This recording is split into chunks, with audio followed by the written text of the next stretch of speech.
Istiqbal. Zakirin. Takrib. Kali guru cakap tentang seorang Rasul. Tentang seorang Rasul.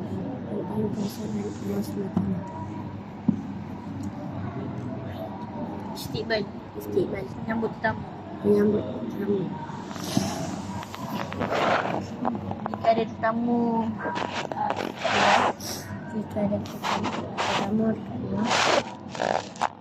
dia akan tanya dah solat ke belum? Kalau belum suruh dia solat. Jika pakaiannya tidak menutupi aurat,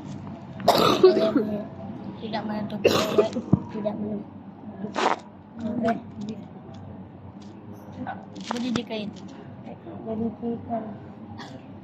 Zakirin. Yang ada itu macam mana? Siapa ke?